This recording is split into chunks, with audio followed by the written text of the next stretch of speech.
He is one half of the most popular morning team on the radio in Central New York. You've been listening to and laughing along with Ted Long of Ted and Amy in the Morning for years.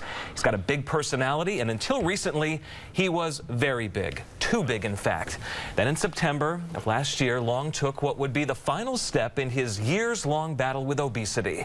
He is right now more than 100 pounds into an incredible weight loss triggered by surgery to shrink the size of his stomach. And he joins me now to share this personal story of deciding what I really think amounts to deciding not to be fat anymore. Is that true? That is exactly true, Michael. I have to tell you, it's not an easy decision to reach going as far as weight loss surgery, but for me and for a lot of people, it's pretty much the only solution. I've done numerous weight loss programs in the past. I've done gym memberships that I just wasn't able to carry through. I would lose weight, but then I would put like twice as much back on. So this was life-changing, this surgery. I wanted you to come here today because you are transformed. For those of us who know you personally, and some people who've seen pictures of you through your radio work, you have been transformed physically. Give me the numbers pre-surgery and now. Right. The highest weight I was up to over the summertime was 380 pounds.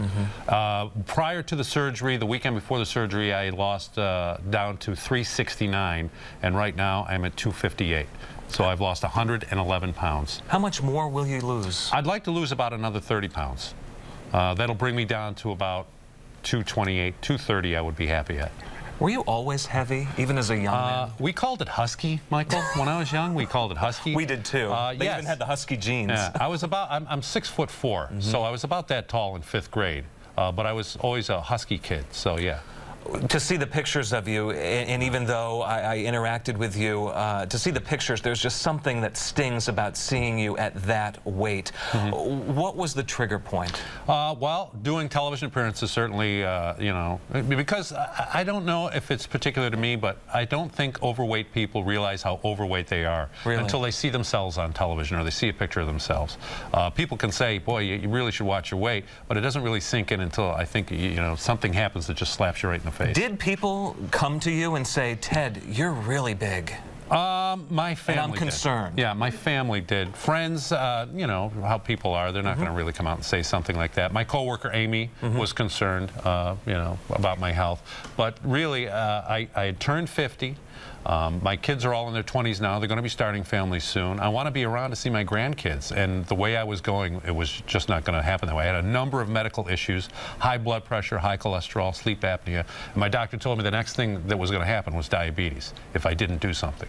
So I had to take a drastic step. Did your doctor talk about sudden death? Is that a possibility when you're at that? I mean, that kind of weight gain puts a lot of stress on your heart, on your cardiovascular system, on everything, really. I mean, it just takes its toll. What's different now?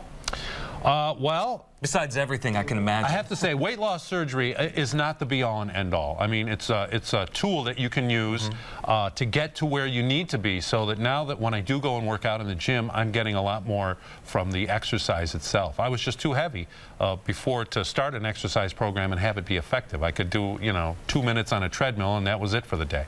So I'm using this weight loss as a tool. I do have to watch what I eat still. Obviously, it's a lifelong maintenance thing. I've had to relearn pretty much how to eat food. I can eat pretty much anything right now, but just a lot less of it. How much less are we talking about? My stomach is about the size of a walnut. They make a pouch with the gastric bypass that's about the size of a walnut. And the absorption, because they bypass a great deal of your small intestine, is a lot less than it used to be. So the food that I do take in is a lot smaller, and the amount that actually gets processed in my body is a lot smaller. We checked with the Centers for Disease Control. We've got some numbers on obesity that I think are important for some perspective on this issue in this country. Obesity, the experts say, means having too much body fat. It's not the same thing as being overweight, which means just weighing too much. A third of U.S. adults are considered obese. That's more than 35% of the population. You're somebody who's considered obese if you have a body mass index, and your doctor can tell you more about that, of 30 or more. And this is shocking. 17% of kids in this country are considered obese. We put this out on the CNY Central Facebook page earlier, sort of drumming up maybe some people who might want to see you here on the news today. And I was shocked by the number of people who apparently consider themselves experts on weight loss. Well, and consider gastric bypass. Well, you know, Ted, you took the easy way out. Nobody here. You knows got your better. Stomach stapled. You know, that drives me crazy too, because this is anything but easy, this weight loss surgery. What do you mean? Well, like I say, you do have to retrain yourself on how to eat. You have to actually, you know, take smaller bites. You have to chew a lot longer. You have to watch.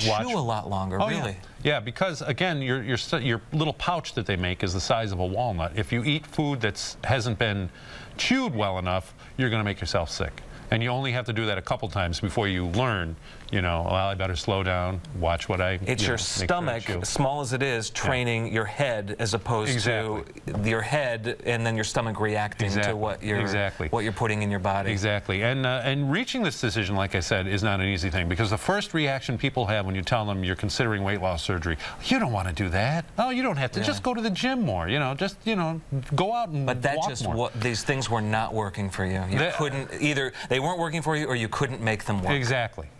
For certain people like myself, I needed to take this step, and it has been everything that I could imagine it could be. I have absolutely no regrets about doing it.